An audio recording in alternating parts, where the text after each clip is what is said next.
नमस्कार दोस्तों। आज मैं आपको बताने जा रहा हूँ साइंस का चैप्टर सेकंड में बता दे रहा हूँ। ये 4 टॉपिक जो आएंगे, ठीक है, ये 101% आपको फाइनल पेपर में देखने को ज़रूर मिलेंगे। ये चीज़ आपको ध्यान रखना है, ठीक है। ये जितने भी आपके एग्ज़ाम होते हैं उनमें इन चारों टॉपिक में से सेकंड चैप्टर में आपको क्वेश्चन ज़रूर 101% आपको देखने को मिलेगा ही मिलेगा, ये गारंटी मेरी है, ठीक है। तो सबसे पहला टॉपिक अपन पढ़ेंगे बेकिंग सोडा क्या होता है, ठीक है। उसके बाद वॉशिंग सोडा क्या होता है, ब्लीचिंग पाउडर क्या होता है, प्लास्टर ऑफ पेरिस जिसको क्या बोलते हैं अपन पीओपी, ठीक है। अब इसको अपन को पढ़ना क्या है, पहली चीज़ अपन को इनको याद होना चाहिए कि बेकिंग सोडा जो होता है इसका केमिकल नेम क्या होता है, बेकिंग सोडा का केमिकल फॉर्मूला क्या होता है, फिर इसकी रिएक्शन क्या होती है, फिर इसका यूजेस क्या होता है। तो हर टॉपिक के अपन ये 4 टाइप्स इनमें आपको पढ़ना है, ठीक है। तो सबसे पहले अपन पढ़ते हैं कि बेकिंग सोडा क्या होता है, ठीक है। सबसे पहले ये लिखा है बेकिंग सोडा, ठीक है, बेकिंग सोडा लिखा है। इसका जो केमिकल नेम जो होता है, आपको एग्जाम में कभी कभी वन वर्ड में पूछ लेता है कि बेकिंग सोडा का केमिकल नेम क्या होता है, तो आपको क्या याद रखना पड़ेगा, सोडियम हाइड्रोजन कार्बोनेट। क्या है, सोडियम हाइड्रोजन कार्बोनेट इसका केमिकल नेम होता है। फिर आता है इसका केमिकल फॉर्मूला। तो केमिकल फॉर्मूला क्या होता है इसका, NaHCO3, NaSCO3। तो Na क्या होता है, सोडियम, H आपका क्या हो जाएगा, हाइड्रोजन, CO3 क्या हो जाएगा, कार्बोनेट। आया समझ में कि नहीं आया। अब उसके बाद याद रखना इसका प्रिपरेशन, मतलब इसको बनाते हैं किस तरीके से, है ना, ठीक है। तो इसको याद रखना है प्रिपरेशन क्या होता है, it is prepared on large scale by passing ammonia and carbon dioxide, ठीक है, carbon dioxide third saturated solution of Bryan, ठीक है। ये इसका प्रिपरेशन होता है, इस तरीके से बनाया जाता है इसको। फिर आपको क्या करना है, इसमें आपको रिएक्शन अच्छे से याद करना पड़ेगा, ठीक है। तो इसके रिएक्शन के लिए बता दे रहा हूँ। तो रिएक्शन में याद रखना है, ये क्या लिखा, NaCl प्लस H2O। NaCl और H2O को जब आपस में मिलाओगे तो क्या बनता है, ब्राइन बनता है। फिर NH3 आपका क्या होता है, अमोनिया होता है। CO2 क्या होता है, कार्बन डाइऑक्साइड होता है, याद रखना है, ठीक है, कार्बन डाइऑक्साइड। फिर उसके बाद आपको ध्यान रखना है, फिर जब इसके रिएक्शन करेंगे, ठीक है, तो इनमें आपको रिएक्शन करेंगे, ठीक है। जब ये आपस में रिएक्शन होगा तो क्या होगा, NaSCO3 जो कि बेकिंग सोडा बनता है, प्लस NH4Cl जो क्या होता है, अमोनियम क्लोराइड होता है। इतना समझ में आया कि नहीं है। तो क्या समझना आपको, जब NaCl के साथ अपन पानी मिलाएंगे तो ये ब्राइन बनेगा। इनके साथ में अपन को अमोनिया लेना पड़ेगा, कार्बन डाइऑक्साइड लेना पड़ेगा, सबकी रिएक्शन कराएंगे तो क्या बनेगा, NaSCO3 बनेगा। और साथ में प्लस क्या होगा आपका, NH4Cl होता है, ठीक है। ये आपको ध्यान रखना हो। फिर सबसे मैं बता दे रहा हूँ, इसका यूजेस आपको अच्छे से पढ़ना पड़ेगा। तो इनका यूज़ बता दे रहा हूँ। It preparation of baking powder, इसका क्या होता है, इससे अपन क्या बना सकते हैं, बेकिंग पाउडर बनता है इससे। इन मेकिंग कोल्ड ड्रिंक में इसका यूज़ होता है एज अ लेबोरेटरी रीजेंट के द्वारा भी इसका यूज़ किया जाता है, ठीक है, रिएजेंट के द्वारा भी इसका यूज़ करते हैं। तो ये आपको पहला टॉपिक, इसमें आपको इतना याद रखना पड़ेगा बेकिंग सोडा में। तो मैं इसमें इंपॉर्टेंट आपको बता दे रहा हूँ। तो पहली चीज़ तो आपको सभी बच्चों को इसका केमिकल नेम अच्छे से याद रखना है। केमिकल नेम क्या होता है, सोडियम हाइड्रोजन कार्बोनेट होता है। केमिकल नेम क्या होता है, NaSCO3 होता है। फिर उसके बाद डायरेक्ट आप तो ये रिएक्शन याद कर लेना, इसकी ये रिएक्शन याद कर लेना। और इनके आपको यूज़ बेटा बता दे रहा हूँ, 2 यूज़ तो आपको करना ही करना पड़ेगा इसमें, 2, ठीक है। अब इसके बाद अपना सेकंड टॉपिक होता है वॉशिंग सोडा, ठीक है। वॉशिंग सोडा में भी सबसे पहले क्या याद रखना पड़ेगा आपको, इसका केमिकल नेम क्या होता है, सोडियम कार्बोनेट डेकाहाइड्रेट याद रखना। क्या है, सोडियम कार्बोनेट डेकाहाइड्रेट।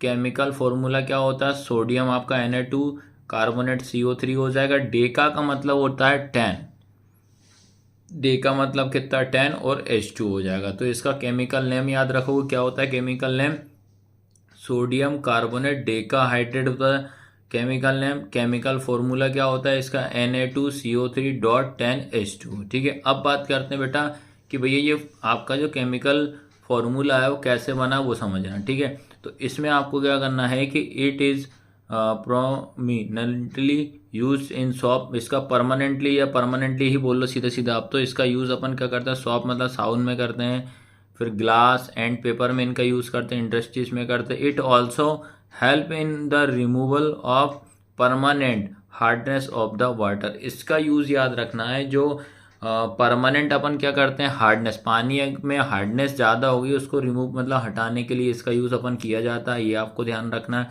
उसके बाद ये याद रखना है बेटा, ये लिखा है it acts as a raw material in the manufacturing of various sodium compounds, ठीक है। फॉर एग्जांपल बोरेक्स, बोरेक्स में भी इसका अपन यूज़ करते हैं मैन्युफैक्चरिंग, कोई भी चीज़ बनाने के लिए इसका यूज़ कर सकते हैं मैन्युफैक्चरिंग में, ठीक है। वो किसका यूज़ होता है, बोरेक्स में इसका यूज़ करते हैं। उसके बाद आपको इसका रिएक्शन याद होना चाहिए, क्या है Na2CO3, क्या है Na2CO3 dot sorry plus 10H2O, 10 मतलब डेका होता है। फिर इसका रिएक्शन होगा तो Na2CO3 डॉट 10H2O बनेगा। फिर इसमें आप एक स्ट्रक्चर भी बना देना, इसमें भाई Na लिखा है, Na कितने, एक और एक दो Na हैं आपके पास, बीच में आपका कार्बन है, O कितने हैं, 3, 1 2 3, ठीक है। तो ऑक्सीजन पे माइनस का चार्ज होता है, ये अपन ने बना दिया। फिर उसके बाद आपको इसके यूजेस याद होना चाहिए, यूजेस तो आपको पढ़ लेना, ये 4 टॉपिक सेकंड चैप्टर में अच्छे से पढ़ लेना, आते ही आते हैं, याद रखना। आप पेपर उठा लेना, ओल्ड वाले पुराने वाले बनेंगे ये। यूज़ फर्स्ट क्या है, it is use as glass soap, paper industry में इसका यूज़ करते हैं। It is use in removing the permanent hardness of the water, permanent मतलब हार्डनेस में इसको दूर किया जाता है, हार्डनेस परमानेंट करते हैं, पानी की हार्डनेस को दूर करने के लिए इसका यूज़ करते हैं। फिर इसके बाद cleaning agent for domestic purpose, ठीक है। एजेंट जो रहेगा फॉर द डोमेस्टिक पर्पस में भी इसका यूज़ किया जाता है, ठीक है। तो इसमें भी आपको क्या याद रखना है, सबसे पहले इसमें आपको कुछ आए ना आए याद करना है, पर लेकिन आपको केमिकल नेम, केमिकल फॉर्मूला और यूजेस अच्छे से आपको करना ही करना है। अब आता है बेटा थर्ड आता है आपका कौन सा, ब्लीचिंग पाउडर, ठीक है। ब्लीचिंग पाउडर, तो इसका भी आपको केमिकल नेम अच्छे से आना चाहिए, याद होना ही चाहिए। तो इसका होता है कैल्शियम ऑक्सीक्लोराइड, क्या होता है, कैल्शियम ऑक्सीक्लोराइड इसका केमिकल नेम होता है। फिर आता है केमिकल फॉर्मूला, केमिकल फॉर्मूला आपको क्या होता है इसका, CaOCl2 होता है, क्या होता है, CaOCl2, ये होता है इसका केमिकल फॉर्मूला होता है, ठीक है। अब बात करते हैं इसके रिएक्शन की, रिएक्शन आपको पता होना चाहिए, देखिए आप, तो ये CaOH और ये 2 लिखा है, ठीक है, प्लस Cl2, इन दोनों को रिएक्शन कराएंगे तो आपका क्या होगा, CaOCl2 कैल्शियम ऑक्सीक्लोराइड बनेगा और साथ में आपका पानी रहेगा प्लस H2O। तो ये रिएक्शन आपको याद रखना पड़ेगा। फिर उसके बाद और क्या पॉइंट इसमें इंपॉर्टेंट है, calcium hypochlorite is the chemical name of bleaching powder, आपको याद रखना पड़ेगा। ब्लीचिंग पाउडर जो लिखा है, क्या लिखा, calcium hypochlorite is the chemical name of bleaching powder का केमिकल नेम हो जाएगा। फिर pH value of bleaching powder कितनी, 11, ऑब्जेक्टिव वगैरह हम पूछ लेता है कि ब्लीचिंग पाउडर जो है इसका पीएच वैल्यू कितनी होती है, 11 होती है। फिर आपको इतने सारे इसमें दो यूज़ तो आपको याद होना ही चाहिए, इतना मैं आपको पढ़ाते जा रहा हूँ, ठीक है। तो इसमें आपको पढ़ना है पहला use, to clean the old items such as jewelleries, ठीक है। अब तो समझ में आएगा, ओल्ड आइटम ज्वेलरीज को मतलब साफ करने में इसका यूज़ किया था। Sanitise floors, doors and windows, इन सबको साफ करने के लिए इनका यूज़ करते हैं इसमें। Witness cloth and remove stands. फिर ब्लीचिंग वुड बल्ब, है ना, पल्प इन पेपर फैक्ट्रीज, इन सब में इसका यूज़ किया जाता है। तो इसमें आपको याद रखना है, इसमें भी आपको सेम, सबसे पहले आपको केमिकल नेम आपको अच्छे से इसमें आना चाहिए, केमिकल नेम के बाद केमिकल फॉर्मूला, और उसके बाद बेटा इसके यूजेस आपको अच्छे से दिमाग में फिट कर लेना, दो यूजेस तो आपको पढ़ना ही पड़ेगा। अब आता है बेटा आपको आता है अगला लास्ट टॉपिक है इसमें, प्लास्टर ऑफ पेरिस, ठीक है। प्लास्टर ऑफ पेरिस को शॉर्ट में क्या बोलते हैं, POP बोला जाता है, क्या बोलते हैं, POP। तो केमिकल नेम क्या होता है, calcium sulphate hemihydrate, hemihydrate, hemi का मतलब होता है 1/2 या आधा बोलो, जैसे डेका का मतलब क्या होता है इसमें 10 होता है, तो ये आपको याद रखना है।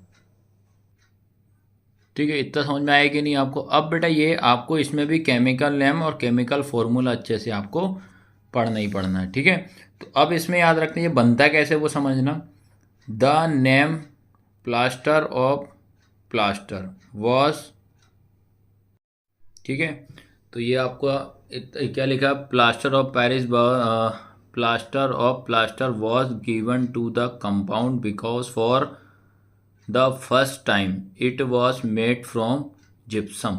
ठीक है, याद रखना फर्स्ट टाइम इसको जिप्सम ने करा था। जिप्सम का फॉर्मूला आपको इसमें पता होना चाहिए क्या होता है। जिप्सम का फॉर्मूला CaSO4.2H2O, ठीक है, which was mainly found in Paris. और ये जिप्सम के रूप में मिला था, और कहाँ मिला था, ये पेरिस में मिला था, इसलिए इसको क्या बोला जाता है, प्लास्टर ऑफ पेरिस बोला जाता है। ठीक है, अब उसके बाद आपको याद होना है कि preparation of plaster of Paris on heating gypsum 8373 kelvin it, के का मतलब केल्विन होता है, it loses water molecules to give plaster of Paris. ठीक है, अब उसके बाद इसमें अपन ये रिएक्शन याद रखना है। क्या है रिएक्शन, CaSO4.2H2O। ठीक है, फिर इसके बाद ये हीट करेगा, जिप्सम का फॉर्मूला होता है ये 2H2O, फिर CaSO4.2H2 होता है, फिर 373 केल्विन पे इसको हीट करेंगे तो क्या होगा, CaSO4.12H2O प्लस 1/2H2O। ठीक है, तो ये क्या होता है कि इसका जो मॉलिक्यूल होता है ये ब्रेक डाउन हो जाता है। यहाँ पे ये 2 जो रहेगा 1/2 में चला जाएगा, फिर इधर ये हाफ में चला जाएगा 1/1/2 में। ठीक है, फिर उसके बाद ये और पढ़ना है कि plaster of Paris also called POP is a versatile building material. ठीक है, it is can be packaged and stored easily. ठीक है, फिर उसके बाद ये भी आपको ये क्या है कि इंपॉर्टेंट लाइनें हैं, ये आपको याद करने में थोड़ा इजी होगा, तो मैंने अलग से इनके नोट्स बनवा दिया आपकी, ताकि एक ही बार में आप इधर उधर पेज ना पलटाना पड़े। ठीक है, उसके बाद लिखा CaSO4.1/2H2O, this means that on average 1 molecule of water as the water of crystallisation हो जाता है। ठीक है, तो ये आपको याद रखना मेन, तो इसमें बेटा आपको इनके यूजेस अच्छे से आपको आना चाहिए। ठीक है, तो क्या यूजेस है, पहला doctors use POP for supporting fracture bones, मतलब हड्डी को जोड़ने में इसका यूज़ करते हैं। For making toy material for decoration में करते हैं। It is use in making, chalk वगैरह में इसका यूज़ करते हैं। 3D पेंटिंग में इसका यूज़ करते हैं। ठीक है, तो ये 4 टॉपिक आपको अच्छे से पढ़ना ही पढ़ना, और ये एग्ज़ाम में आपको पूछता ही पूछता है। ठीक है, तो ये था भैया आज की क्लास, कैसी लगी, लाइक शेयर सब्सक्राइब आपको ज़रूर करना है, ये आपको विशेष तौर पे ध्यान रखना है। ठीक है, तो पहला चैप्टर भी पढ़ा दिया, अब मैंने सेकंड चैप्टर का पार्ट 1 मैंने आपको पढ़ा दिया है आज की क्लास में। ठीक है, धन्यवाद।